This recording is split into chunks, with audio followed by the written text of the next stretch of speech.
Dear students, नमस्कार, welcome, स्वागतम। मैं दिलीप मिश्रा स्वागत करता हूं Dilip sir science English class में। केम छो, कैसे हैं आप सब। आज बच्चों आपके लिए लेकर आया हूं एक नया टॉपिक, इंपरेटिव सेंटेंस का ही पार्ट है और वो है part you can see on the board, let वाले वाक्य। व्हाट इज दिस लेट वाले वाक्य, क्या है ये लेट वाले वाक्य। बच्चों वीडियो में आप ध्यान से देखते रहे, ध्यान देते रहे, बहुत अच्छे तरीके से आपको समझ में आएगा। आम बोलचाल की भाषा में भी लेट का बड़ा यूज होता है और लेट से आपको प्रपोजल, सजेशन और अलाउ, यानी लेट वाले वाक्यों में से प्रस्ताव, सुझाव और अनुमति का भाव सूचित होता है। तो क्या होते हैं लेट वाले वाक्य। वीडियो के अंत तक बने रहें दोस्तों, देखते रहें। नए हैं तो सब्सक्राइब कर दें, लाइक कर दें, शेयर कर दें, घंटी बजा दें। और आज आपको लेट वाले वाक्य को मैं ऐसे सिखा दूंगा कभी जिंदगी में नहीं भूलने वाले हो, आई गारंटी। ठीक है, so without wasting time let's start the video, come to the point. देखो बच्चा, look at the board. Imperative sentence का ही एक पार्ट है लेट वाले वाक्य। लेट वाले वाक्य क्या सूचित करते हैं? प्रस्ताव, सुझाव या अनुमति सूचक वाक्य। तो बच्चा लोग, लेट वाले वाक्य दो तरीके से शुरू होते हैं। पहला तरीका कि वाक्य लेट से शुरू हुआ हो और उसके बाद ऑब्जेक्ट अस आया हो, अर्थात लेटस अथवा लेट्स लिखा होगा। ध्यान देना, पहला तरीका वाक्य लेट से शुरू हुआ हो और उसके बाद ऑब्जेक्ट अस आया हो, अर्थात लेटस अथवा लेट्स लिखा हो। दूसरा तरीका वाक्य लेट से शुरू हुआ हो लेकिन उसके बाद ऑब्जेक्ट अस न आया हो, अर्थात कोई दूसरा ऑब्जेक्ट आया हो, अर्थात let me, let him, let her, let them, let Kamala, let Radha, let Rohan, कुछ ऐसा लिखा हो।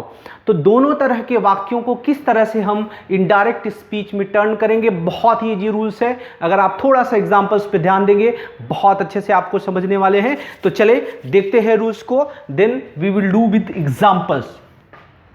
लेट वाले वाक्य दो प्रकार से शुरू होते हैं। पहला प्रकार है वाक्य लेट से शुरू हुआ हो और उसके बाद ऑब्जेक्ट अस आया हो। हमको कैसे पता चलेगा कि ऑब्जेक्ट अस आया है? इस तरह से लिखा रहेगा, लेटस अथवा क्या लिखा होगा, लेट्स, लेटस अथवा लेट्स लिखा हो। तो ऐसे वाक्यों से प्रस्ताव या सुझाव का भाव सूचित होता है। ऐसे वाक्य अगर सेंटेंस लेटस अथवा लेट्स से स्टार्ट हुआ है तो उस रिपोर्टेड स्पीच में भाव कैसा होता है? प्रपोजल या सजेशन का, प्रस्ताव या सुझाव का। ऐसी दशा में रिपोर्टिंग वर्ब सेड टू को प्रपोज टू अथवा सजेस्टेड टू में बदल देते हैं। प्रपोज टू मतलब प्रस्ताव रखा, सजेस्टेड टू मतलब सुझाव दिया। तो जब वाक्य लेटस अथवा लेट्स से स्टार्ट होगा तब रिपोर्टिंग वर्ब सेड अथवा सेड टू को प्रपोज टू अथवा सजेस्टेड टू में बदल देंगे। और क्या करेंगे? और क्या करेंगे, ये जो लेट अस अथवा लेट्स है उसको हटा देते हैं। ध्यान दो, लेटस अथवा लेट्स को हटा देते हैं, उसके बदले conjunction that they should say वाक्य को जोड़ देते हैं।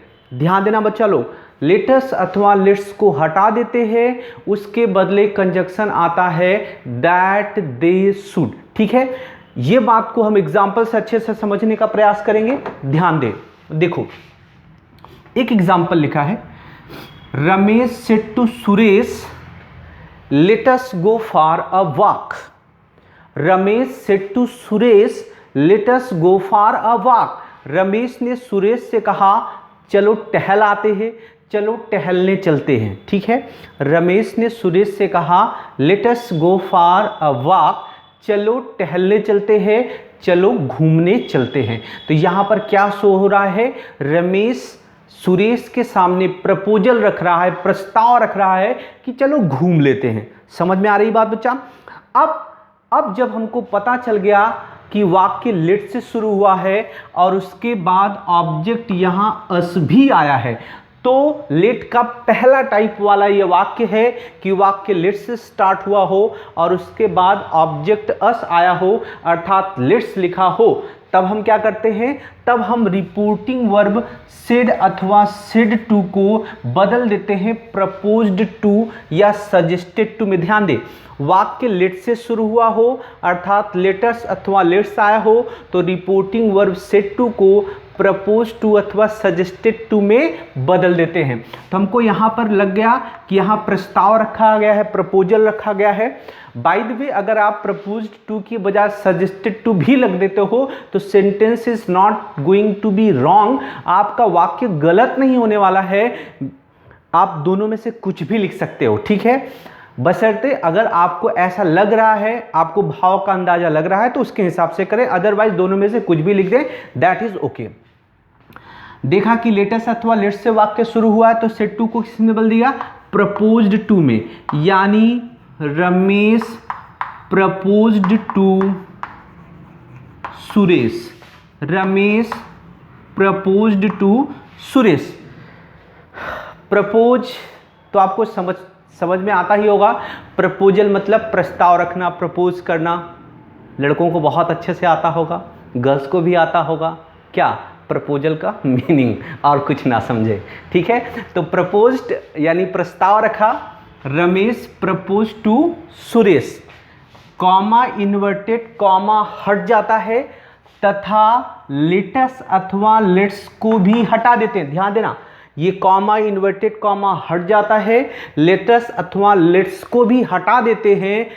इसके बदले कंजक्शन दैट दे शुड क्या यूज करते हैं, कंजक्शन दैट दे शुड का यूज करते हैं, दैट दे शुड। बाकी पूरे सेंटेंस को एज इट इज जोड़ देते हैं, गो फॉर अ वॉक। अब आप यहां कह सकते हो सर गो का टेंस नहीं बदला आपने, इधर पे सेड है, यस यू आर राइट, लेकिन बच्चा देखो ये शुड है। शुड क्या होता है, modal auxiliary, should would could may might must can, चाहे जो भी हो, हमेशा मॉडल ऑक्सिलरी के साथ एक्टिव वॉइस में आती है वर्ब की फर्स्ट फॉर्म। ये बात आप रखना अपने ध्यान में, क्लियर। इसलिए गो का टेंस बदला नहीं। अब देखो, आप कहोगे कि लेटस अथवा लेट्स को हटा रहे हो तो दैट दे शुड लगा रहे हो, क्यों लगा रहे हो, आई विल टेल यू। देखो, लेट के बदले आएगा शुड, लेट जो हटाते हैं उसके बदले क्या आता है, शुड, लेकिन यहां पे क्या लिखा है, अस। अस मतलब वी के साथ अपने के लिए क्या आता है, अस। और जब भी वी रहता है तो वी के बदले हम हमेशा क्या लिखते हैं, दे। जब वी यानी अस रहेगा, इसको जब हम प्रोनाउन चेंज करेंगे तो क्या लिखते हैं, दे। इसके लिए यहां पर आ गया that they should go for, क्योंकि अस ऑब्जेक्ट है, यानी अस कौन सा पर्सन है, फर्स्ट पर्सन का प्रोनाउन है आई वी, तो फर्स्ट पर्सन का प्रोनाउन सब्जेक्ट के हिसाब से इस तरह से लिखनी, यहाँ पे दो लोगों के बीच में हमेशा बात होती है, इसलिए हम क्या करते हैं, लेटस अथवा लेट्स, बस आप इतना ही माइंड में रख ले, लेटस अथवा लेट्स को हटाएंगे और कंजक्शन की जगह पर दैट दे शुड लगाएंगे। क्लियर है, ओके। नेक्स्ट एग्जांपल देख लें, my friend said to me let's have some snack, मेरे दोस्तों ने कहा चलो कुछ नाश्ता खा लेते हैं। अच्छा, दोस्तों ने मुझसे कहा कि चलो कुछ नाश्ता खा लेते हैं, तो दोस्त क्या कर रहे हैं, सजेशन दे रहे हैं कि चलो कुछ नाश्ता खा लेते हैं, उसके बाद काम करते हैं। यस, यहां पर क्या है बच्चा, सजेशन है, और सजेशन है तो सेड टू को किस में बदलना है, सजेस्टेड टू में। ओके, अब यहां पर आप देखो, my friend said to me let's have some snack, यानी my friends suggested to me, my friends suggested to me। Let's अथवा लेट्स को हटा देते हैं, उसके बदले कंजक्शन दैट दे शुड का यूज करते हैं। लेकिन बच्चा मैं यहां पर दैट दे शुड की बजाय मैं लिख रहा हूं that we should have some snacks. मैं आपको ये बता देता हूं क्यों ऐसा हो रहा है। देखो, हैव का टेंस नहीं बदला, इधर पे सेड है, फिर भी क्यों, क्योंकि इसके पहले मॉडल ऑक्सिलरी आई है शुड, ठीक है, इसलिए इसका टेंस नहीं बदला। अब यहां पर तो हमने दे शुड लिखा, यहां पर वी शुड क्यों, मैं आपको बता दूं बच्चा, यहां पर जो रिपोर्टिंग स्पीच है, यहां सब्जेक्ट की जगह पे आई लिखा हो या ऑब्जेक्ट की जगह पर मी लिखा होगा, यहां पर आई लिखा हो या यहां पर मी लिखा हो, तो दे शुड की बजाय हम क्या लिखते हैं, वी शुड, क्योंकि ऐसे में पर्टिकुलर दो व्यक्तियों के विषय में बात होती है, रूल्स है, ध्यान रखना। सब्जेक्ट की जगह पे आई हो या ऑब्जेक्ट की जगह पर मी हो, जैसे यहां पे ऑब्जेक्ट जगह पे क्या है, मी, तो हम दैट दे शुड की बजाय यहां सिर्फ क्या लिख देंगे, वी शुड। क्लियर है? ओके, तो यह बात आपको समझ में आ गया। पहला तरीका हमने सीख लिया कि वाक्य लेट से शुरू हुआ हो और उसके बाद ऑब्जेक्ट अस आया हो, अर्थात लेटेस्ट अथवा लेट्स लिखा हो, तब हम क्या करते हैं, रिपोर्टिंग वर्ब सेड टू को प्रपोज टू अथवा सजेस्टेड टू में बदल देते हैं। अगर मान लो सेड टू ना लिखा हो, he said let's have some snack ऐसा लिखा हो, तो यानी सेड के बाद टू नहीं आया तो सिर्फ प्रपोज्ड और सजेस्टेड लिखोगे, टू नहीं लिखोगे, ध्यान रखना। तो हमने सीखा कि रिपोर्टिंग वर्ब को सेड टू को प्रपोज टू अथवा सजेस्टेड टू में बदल देते हैं, कॉमा इन्वर्टेड कॉमा हट जाता है, लेटेस्ट अथवा लेट्स को भी हटा देते हैं, उसके बदले क्या लिखते हैं, कंजक्शन दैट दे शुड, और कहीं कहीं पर लिखते हैं we should. That we should कहाँ पर लिखते हैं, जब रिपोर्टिंग स्पीच में सब्जेक्ट या तो आई हो या तो उसमें जो ऑब्जेक्ट है वो मी हो, तो दैट दे शुड की वजह लिख देते हैं दैट वी शुड। बाकी सारे रूल्स पहले के जैसे ही बच्चा। अब दूसरे टाइप का सेंटेंस कि वाक्य लेट से शुरू हुआ हो किंतु उसके बाद ऑब्जेक्ट अस ना आया हो, अर्थात कोई दूसरा ऑब्जेक्ट आया हो, मी हो, हिम हो, हर हो, देम हो, किसी का नेम लिखा हो। देख लो, वाक्य लेट से शुरू हुआ हो किंतु ऑब्जेक्ट अस न आया हो, अर्थात दूसरा कोई ऑब्जेक्ट आया हो, जैसे लेट मी, हिम, हर, देम या किसी का नाम लिखा हो, तो ऐसे वाक्यों में से अनुमति देना या अनुमति लेने वाला भाव पता चलता है। Late me, let him, let her, let them. Clear है बच्चा? तो ऐसी सिचुएशन में रिपोर्टिंग वर्ब को रिक्वेस्टेड या ऑर्डर्ड में बदल देते हैं। कहीं कहीं पर भाव ना क्लियर हो तो आस्क या टोल्ड में भी बदल देते हैं, अदरवाइज रिक्वेस्टेड या ऑर्डर में बदल देते हैं। अनुमति लेने की बात है तो रिक्वेस्टेड, देने की बात है तो ऑर्डर में बदल देंगे, और भाव ना पता चले तो आस्क अथवा टोल्ड में भी बदल देते हैं। आपको सेंटेंस से अपने आप ऑटोमेटिक पता चल जाएगा सेंटेंस में भाव कैसा है। Come to the point. Boy said to the teacher let me come in, लड़के ने टीचर से कहा कि मुझे अंदर आने दें। ध्यान देना बच्चा, boy said to the teacher let me come in, लड़के ने टीचर से कहा मुझे अंदर आने दें। What is there, there is क्या है यहाँ पर बच्चे, परमिशन है, रिक्वेस्ट है, ठीक है ना, अनुमति ले रहा है बच्चा कि मुझे अंदर आने दे। लड़का छोटा है, टीचर बड़ी है, ठीक है, इन कंपैरिजन। तो बड़े से छोटा क्या ले रहा है, परमिशन ले रहा है, अनुमति मांग रहा है। तो जब अनुमति वाला भाव होगा तो सेड टू को क्या कहां बदलोगे, इसमें रिक्वेस्टेड में। ठीक है, क्लियर है? तो यहां हम बदलेंगे boy said to the teacher को बदल देंगे boy requested the teacher, boy requested the teacher. क्योंकि यहां लेट के बाद जो ऑब्जेक्ट है मी है, अस नहीं है, या लेटस नहीं लिखा होगा। तो लेट के बाद ऑब्जेक्ट अगर मी, हिम, हर, देम ऐसा कुछ भी आया होगा तो सेड टू को किस में बदलोगे, रिक्वेस्टेड, ऑर्डर, आस्क या टोल्ड में बदलोगे, जैसा भाव होगा उसके हिसाब से। अब यहाँ चूंकि ये अनुमति सूचक वाक्य है तो ज्यादातर चांसेस किसके होते हैं, रिक्वेस्टेड या ऑर्डर के या आस्क अथवा टोल्ड के। फिर कॉमा इन्वर्टेड कॉमा हट जाता है, लेकिन यहाँ पर लेट को हम नहीं हटाते हैं। लेट के पहले इंपरेटिव सेंटेंस की तरह ही यहाँ पर कंजक्शन क्या लगा देते हैं, टू। क्या लगा देते हैं, टू। अब मी कौन सा person, first person. First person का प्रोनाउन किसके हिसाब से, सब्जेक्ट के हिसाब से। आई का ऑब्जेक्ट मी, आई फर्स्ट पर्सन तो मी भी फर्स्ट पर्सन। फर्स्ट पर्सन का प्रोनाउन सब्जेक्ट के हिसाब से, सब्जेक्ट बॉय है। अगर यहाँ पर आई लिखा होता तो बॉय के लिए ही लिखते थे प्रोनाउन, लेकिन यहाँ पर आई का ऑब्जेक्ट मी लिखा है तो ही का ऑब्जेक्ट क्या होगा, बॉय का ऑब्जेक्ट क्या होगा, हिम। अब यहाँ पर चूंकि लेट के पहले टू आ गया है तो कम का वर्ब का टेंस नहीं बदलेंगे, क्योंकि टू लेट के पहले टू आया तो इसी से जुड़ी हुई वर्ब है, इसलिए क्या है, फर्स्ट फॉर्म ही रहेगा, उसमें कोई चेंज नहीं होगा। Okay, boy requested the teacher to let him come in, लड़के ने टीचर से अंदर आने की अनुमति मांगी। Okay, the headmaster said to the peon let the boy go out.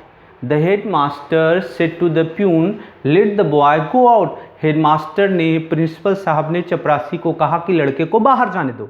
तो हेड मास्टर प्यून से रिक्वेस्ट तो नहीं करेंगे, अनुमति तो नहीं लेंगे, क्या करेंगे, अनुमति देंगे, ऑर्डर देंगे। ठीक है, तो यहां पर सेट टू को इसमें बदलेंगे हम लोग ऑर्डर में, क्योंकि लेट के बाद अस नहीं आया है, दूसरा ऑब्जेक्ट आया है, क्या लिखा है, बॉय। तो यहां पर क्या लिखेंगे बच्चा, द